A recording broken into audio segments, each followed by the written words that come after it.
জয় শ্রী রাধেশ্যাম।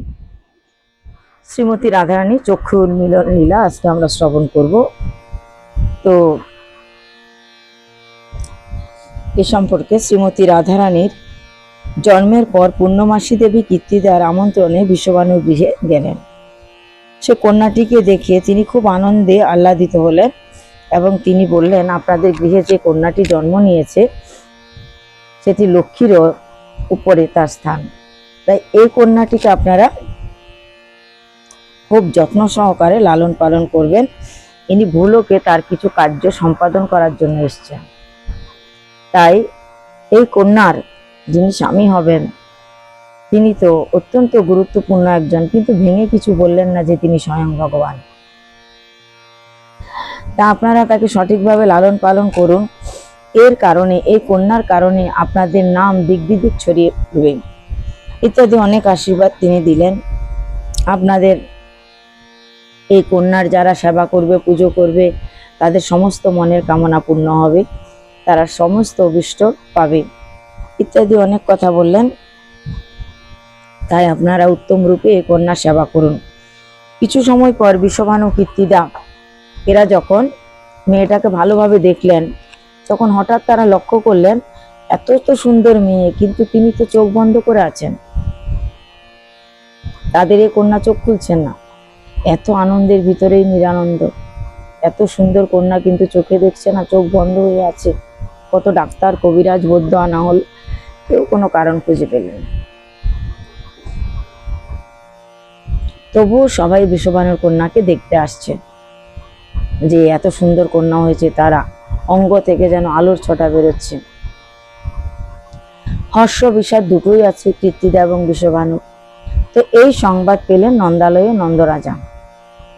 নন্দরাজা যখন সংবাদ পেলেন, তাই বিশ্বভানুর সে কন্যাটিকে দর্শন করার জন্য, কিছু উপহার দেওয়ার জন্য, এবং তাদের যে মনে দুঃখ আছে, মেয়েটি চোখে দেখতে পাচ্ছে না, সেই কারণে সান্ত্বনা দেওয়ার জন্য তারা ব্রজ থেকে বর্ষানার উদ্দেশ্যে রাবেল গ্রামে যাত্রা করলেন।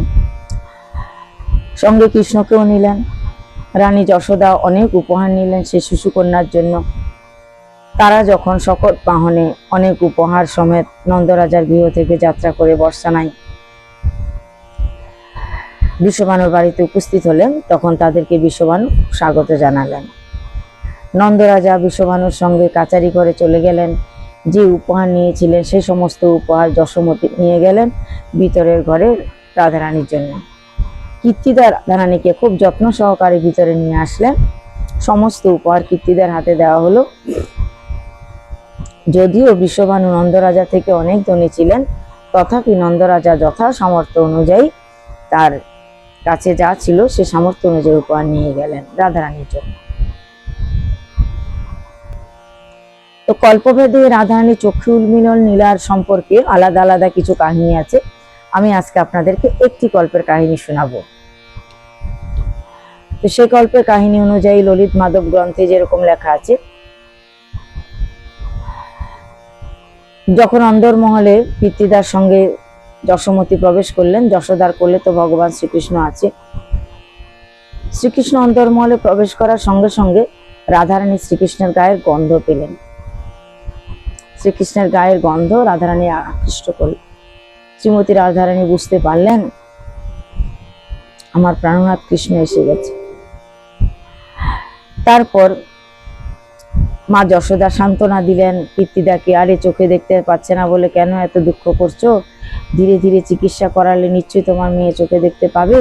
এত সুন্দর মেয়ে কয়জন আর হয় বলো দেখি। তিনি তখন ধীরে কৃষ্ণকে কোল থেকে নামিয়ে দিলেন আর কীর্তিদার কোল থেকে রাধারানীকে কোলে নিলেন। বাচ্চা সুলভ আচরণে কীর্তিদার কোল থেকে যখন রাধারানীকে যশোদা কোলে নিলেন আর কৃষ্ণকে যখন কোল থেকে নামিয়ে দিলেন, কৃষ্ণ খুব উচ্চ স্বরে রোদন করতে লাগলো। মা তার কোল থেকে নামিয়ে দিয়েছে, অন্য আরেকটা কন্যাকে নিয়েছে, বাচ্চারা যেরকম করে খুব কান্না করছে।